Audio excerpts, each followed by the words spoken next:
एक साल पहले तेरे से मिले थे तो। अस्सलाम वालेकुम एवरीवन, कैसे हैं आप सब। तबस्सुम खान ब्लॉग में आप सभी का स्वागत है। तो भाई आप लोगों ने सबसे पहले तो पार्ट 1 जाके देख लेना है ताकि आप लोगों को समझ में आ जाए कि ये वीडियो वहाँ से ही स्टार्ट है। तो ये जहाँ से मैंने फिनिश किया था बस वहीं से स्टार्ट किया है ये वीडियो। तो यहाँ पे मेरी पूरी फैमिली बैठी हुई है और यहाँ पे जो मेरी जो सिस्टर है उसकी एंगेजमेंट होने वाली है। तो यहाँ पे बस उसी की तैयारी हो रही है। तो जो लड़के वाले थे उन्होंने जो गिफ्ट्स वगैरह लिए थे बस वो वही रेडी वगैरह कर रहे थे। तो उन्होंने हमें एक पैकेज दिया कि आप अपने जो सिस्टर है उनको रेडी कर दीजिए। तो ये दुल्हन की जो ड्रेस है और ज्वेलरीज़ वगैरह लड़कों वालों की साइड से आए थे।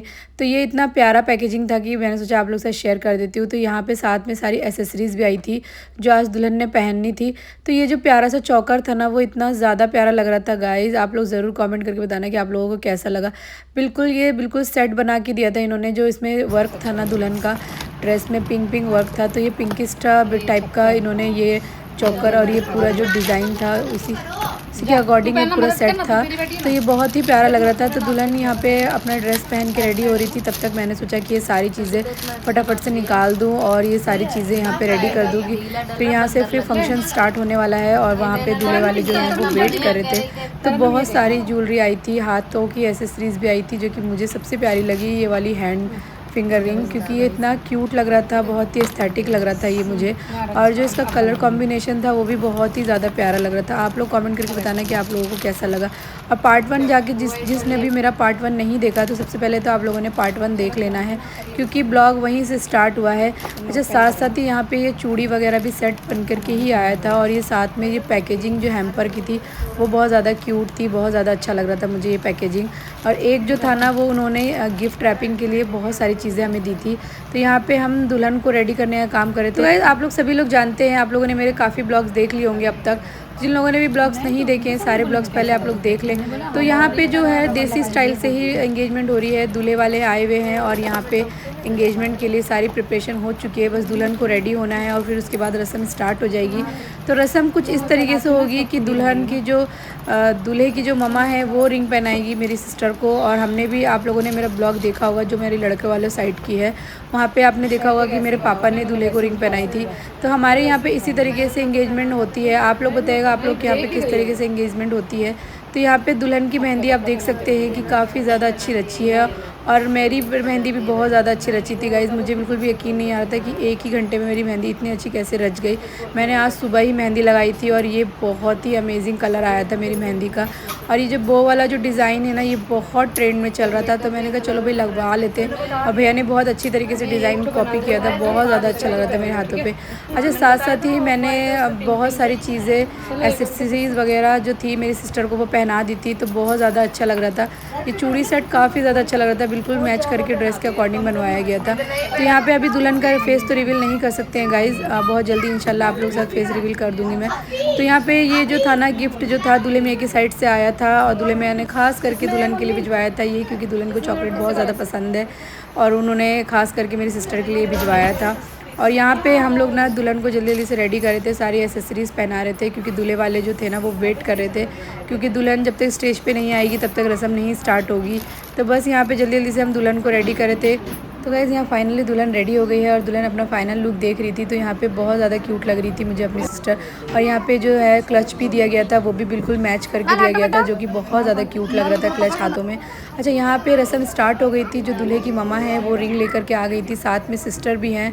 तो यहाँ पे दूल्हे की ममा ने दुल्हन को रिंग पहना दी थी। तो गाइज़ रिंग तो बहुत ज़्यादा प्यारी थी, लेकिन एक्चुअली हुआ ये कि जो मेरी सिस्टर थी उसकी हैंड में ये रिंग फिट नहीं हो रही थी, पता नहीं कैसे ये थोड़ी सी लूज़ हो गई थी रिंग।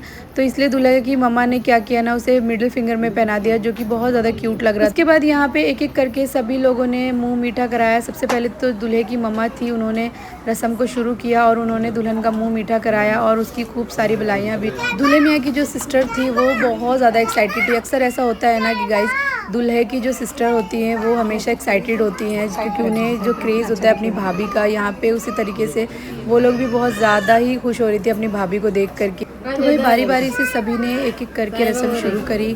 दूल्हे मियाँ की मम्मा के बाद फिर उनकी सिस्टर आई थी। एक एक करके पूरी फैमिली ने सलामी के लिफाफे दिए और उसके बाद सभी ने दुल्हन का जो है मुंह मीठा कराया।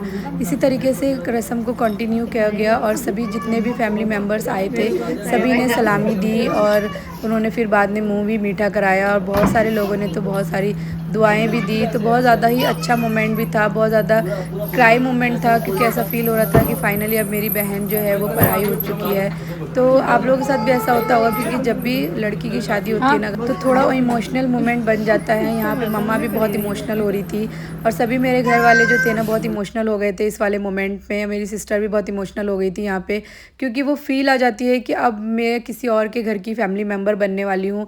तो यहाँ पे फिर मेरी सिस्टर के जो फादर इन लॉ होने वाले हैं वो आकर के उन्होंने रस्म को आगे बढ़ाया और उन्होंने फिर बहुत सारी दुआएं दी और सलामी दी और उन्होंने फिर मुंह भी मीठा कराया। तो गाइज़ आप लोगों के यहाँ पे किस तरह से रस्म रिवाज होती हैं, आप लोगों ने कमेंट करके ज़रूर से बताना है यहाँ पे मुझे, तो मुझे भी पता चले कि भाई डिफरेंट स्टेट में डिफरेंट जगह में किस तरह से इंगेजमेंट होती है। बहुत से जगह में तो लड़का लड़की साथ में ही रिंग एक्सचेंज कर लेते हैं। तो गाइज़ मेरी जब एंगेजमेंट हुई थी ना तो मेरी भी इसी टाइप से एंगेजमेंट हुई थी। मेरे हस्बैंड को भी मेरे पापा ने ही रिंग पहनाई थी और मेरे को मेरी सासू माँ ने रिंग पहनाई थी। तो इसी तरीके से हम लोगों की जो छोटी सिस्टर है उसकी भी इसी तरीके से रिंग सेरेमनी हो रही है। तो आप लोग ज़रूर बताना कि आप लोग के वहाँ पे किस तरीके से होती है। तो यहाँ पे जो मेरी सिस्टर के देवर हैं, बाकी जो और भी रिलेटिव्स थे, उन्होंने भी आके एक एक करके मुँह मीठा कराया और इस रस्म को आगे बढ़ाया। बहुत ज़्यादा ही इमोशनल मोमेंट हो गया था। यहाँ पे मेरी मम्मा, मेरी पूरी फैमिली खड़ी है पीछे की साइड पे और बहुत ज़्यादा ही सब लोग बहुत इमोशनल हो रहे थे। ये सारा मोमेंट देख के मेरी मम्मा को तो बहुत ज़्यादा रोना भी आ रहा था। तो फाइनली यहाँ पे रस्म ख़त्म हो गई थी। उसके बाद यहाँ पे जो मेरी बेटी है, तो मेरी बेटी को क्या था ना कि जब से मेरी बेटी ने ये सारी ज्वेलरीज देखी थी ना तब से वो बहुत एक्साइटेड हो रही थी इसे पहनने के लिए। तो मेरी सिस्टर ने कुछ कुछ चीज़ें नहीं पहनी थी। ये तो सब अक्का का है ना। टिंकू एक बात बता, 1 साल पहले तेरे से मिले थे तो एकदम स्लिम ड्रीम था, अब ये क्या है ये? तो कितनी जल्दी प्रेग्नेंट क्यों हुआ, ये जानना है मुझे, बता। अच्छा, अभी 5 महीने तक आया है।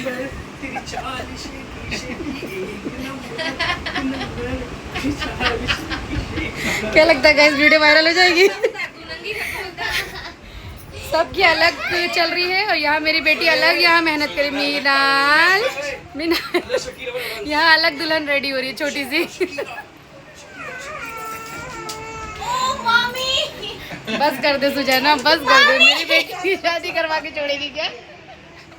वो भी मजे में करवा रही। तो गाइस खाने का टाइम हो गया था। तो यहाँ पे जो था ना बहुत सारी चीज़ें बनी थी। तो ये रोस्ट वगैरह था, ज़र्दा था, खाने में बिरयानी थी। तो बस मेरी जो सिस्टर थी फटाफट से सारी चीज़ें निकाल रही थी, क्योंकि बाहर की साइड पे हम लोगों ने खाना जो था वो स्टार्ट कर दिया था और जो लड़के वालों के साइड पे आए थे वो काफ़ी लेट भी हो गया था फंक्शन। जैसा कि मैंने आप लोगों को स्टार्टिंग के ब्लॉग में बताया था कि काफ़ी लेट हो गया था रस्म होने में और बहुत ज़्यादा टाइम हो गया था, तो सभी को बहुत ज़्यादा भूख भी लग गई थी। तो यहाँ पर फटाफट से हम लोगों ने खाना वगैरह लगा दिया था और अलग ही चल रही है, पता नहीं क्या गुफ्तगू चल रही है, पता ही नहीं चल रहा है। सारी दुनिया एक तरफ, इन लोग की अलग चल रही है, कुछ पता नहीं क्या चल रही है।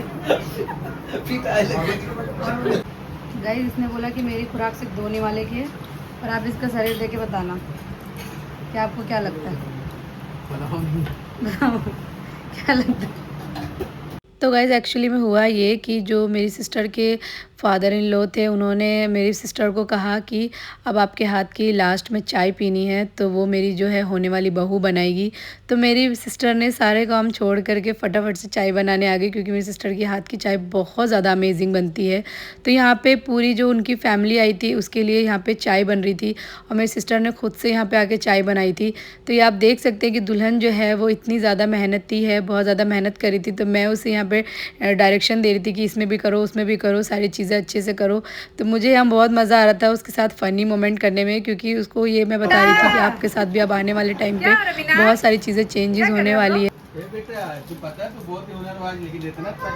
कलम मत दिखा, क्या कर रहे थे बिना बताओ तो एक बार वीडियो में बता ही नहीं रही क्या कर रही थी, थ्रो करके निकाल ली तो बोलेंगे ना कितना अच्छा बोल रही थी यार। तो गाइस मेरे हस्बैंड इतने ज़्यादा कोऑपरेटिव है ना, जब भी मैं बिज़ी रहती हूँ ना तो मेरे हस्बैंड दोनों बेबीज़ को देख लेते हैं, टेक केयर कर लेते हैं। तो जैसे कि मुझे क्या होता है ना बहुत ज़्यादा फ्री फील हो जाता है और मिनाल और मीरा अपने पापा से इतना ज़्यादा क्लोज़ है ना कि जब भी मैं काम कर रही होती है ना तो मुझे बिल्कुल भी डिस्टर्ब नहीं करती। वो भी जब इस तरीके का माहौल होता है ना तो बेबीज़ जो होता है ना वो सबसे ज़्यादा तंग करते हैं अपनी मामा को। बट जब भी मेरे हस्बैंड मेरे पास होते हैं ना तो मुझे किसी चीज़ की भी प्रॉब्लम नहीं होती है, वो बेबीज़ को बहुत अच्छी तरीके से टेक केयर कर लेते हैं। तो गाइज़ ये जो सारी चीज़ें थी ना वो दूल्हे की साइड से आई हुई थी और ये अब रस्म के बाद हमें मिल गई थी। तो यहाँ पे जब मैंने सोचा कि एक बार आप लोग के साथ भी शेयर कर लेती हूँ कि क्या-क्या चीज़ें यहाँ पे दुल्हन को मिली थी। तो यहाँ पे ये कुछ हैंकी सेट था, वो बहुत क्यूट पैकेजिंग थी और यहाँ पे जो ये सारी चीज़ें थी ना वो दुल्हन को मेकअप वगैरह करने के लिए मिली थी। तो ये मुझे बहुत ज़्यादा अच्छा लगा। तो गाइज़ यहाँ पे ये मेकअप की कुछ चीज़ें थी तो मैंने सोचा कि दिखा देती हूँ आप लोगों को। तो ये पता नहीं क्या था गाइज़, मुझे तो समझ नहीं आया, आप लोग बताना ये क्या था आप लोगों को अगर पता हो। तो यहाँ पे बहुत सारी चीज़ें थी मेकअप के लिए, जैसे कि ये आई शेडो वगैरह और ये मेकअप ब्रश, लिपस्टिक, बहुत सारी चीज़ें थी, लाइक पूरी चीज़ें थी जितनी भी गर्ल्स को चाहिए होती हैं। ये बड़ा प्यारा सा परफ्यूम था, इसकी पैकेजिंग बहुत ज़्यादा क्यूट लग रही थी और ये फेस वॉश था और यहाँ पे साथ में मुझे ये छोटा सा मिनी मिरर भी मिला था। और तो इस ब्लॉग को यहीं पर एंड करते हैं, मिलते हैं नेक्स्ट ब्लॉग में। और आप लोगों को रिंग कैसी लगी ज़रूर कमेंट करके बताइएगा। तो ये रिंग जो थी जो दूल्हे की साइड से आई हुई थी तो ये मुझे बहुत ज़्यादा प्यारी लग रही थी। और यहाँ पे मैं ब्लॉग को एंड करती हूँ और आप लोगों ने अगर अपने फर्स्ट पार्ट नहीं देखा है तो सबसे पहले आपने फर्स्ट पार्ट देख लेना है और सब्सक्राइब लाजमी करना है। मिलते हैं नेक्स्ट ब्लॉग में, तब तक के लिए अल्लाह हाफिज़।